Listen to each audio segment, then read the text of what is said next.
I want to welcome you to another video drasha. This week's Parsha is Eikev.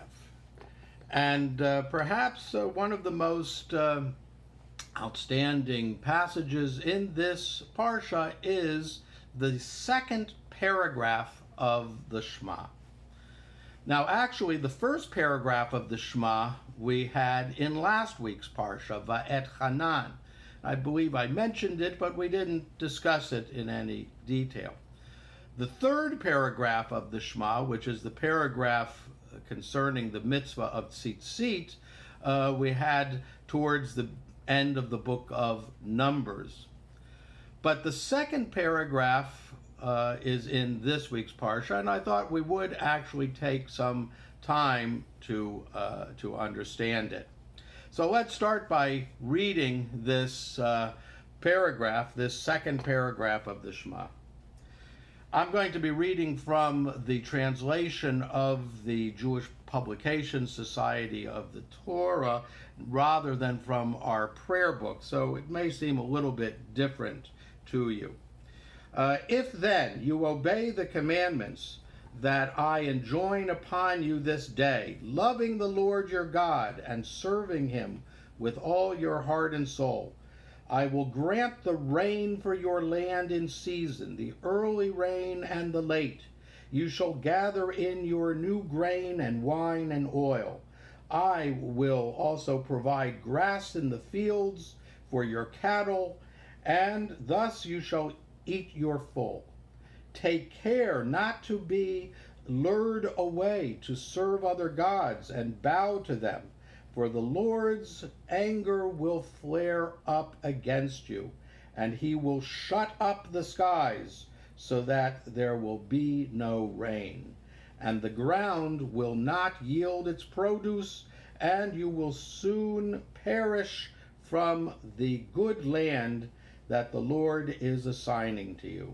Therefore, impress these my words upon your very heart, bind them as a sign on your hand, and let them serve as a symbol on your forehead, and teach them to your children, reciting them when you stay at home and when you are away, when you lie down and when you get up, and inscribe them on the doorposts of your house and on your gates, to the end that you and your children may endure in the land that the Lord swore to your fathers to assign to them, as long as there is a heaven over the earth. So this is the second paragraph of the Shema, and we hear in this actually a number of things that are repeated from the first paragraph. So what's new here? What is different here? And what is different here is the concept of reward and punishment. That God says, if you obey my commandments, then I will give you the rain in its season. And if you do not observe my commandments, then there will not be rain. And ultimately you will be banished from the land. Now, to understand the significance of this, really to understand the significance of rain, we need to look at one other verse in this week's Parsha. And so I want to just read this for you. It says, the land that you are about to enter and possess is not like the land of Egypt from which you have come. There, the grain you sowed had to be watered by your own labor, like a vegetable garden. But the land you are about to cross into and possess, a land of hills and valleys, soaks up its water from the rains of heaven. It is a land which the Lord your God looks after, on which the Lord your God always keeps his eye from year's beginning to year's end. So we see here that rain is particularly significant in the land of Israel. In Egypt, the source of water for agriculture was the water from the river Nile. And ultimately, one could irrigate your land from the Nile. That's why it required your labor, as the Torah tells us. But, on the other hand, it was always present. In the land of Israel, the source of water is rain. If it doesn't rain, then there's not going to be crops, there's not going to be anything to feed your livestock, and hence the only option is really to leave. And if we remember back to the book of Genesis, there were a number of times that the patriarchs actually had to leave the land of Canaan, and they went down to Egypt because of a famine in the land of Canaan.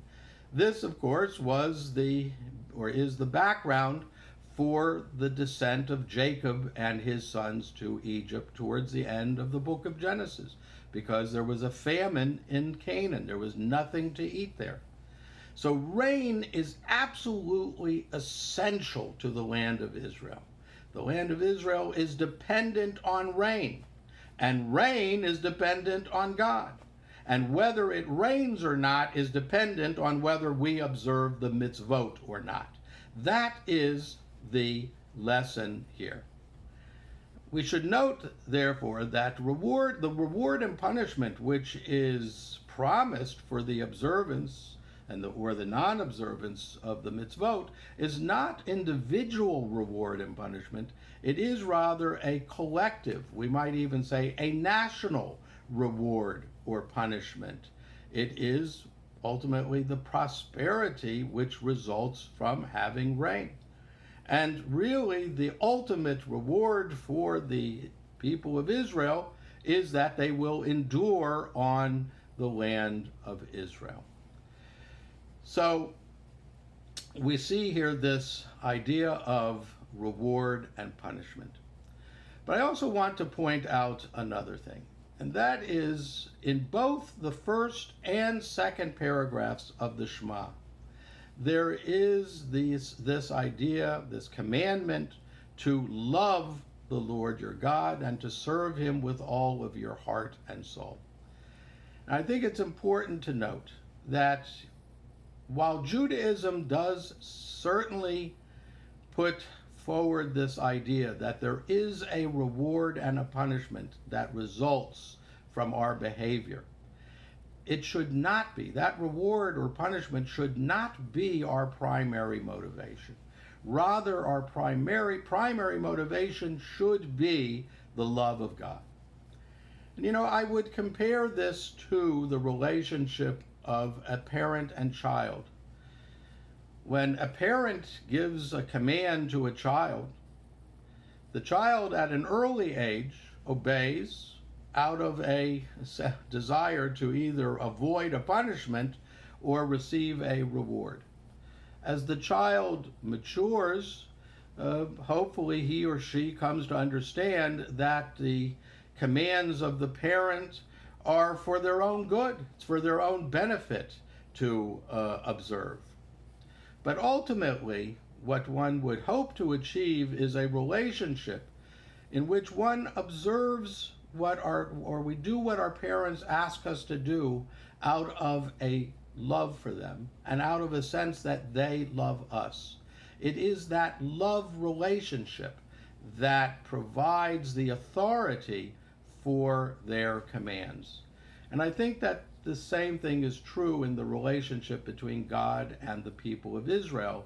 And again, we see it in the wording of both paragraphs of the Shema, where the first thing that is mentioned, really, before anything else, is to say that we should observe the commandments to love the Lord your God and to serve him with all of our heart and soul. Good Shabbos.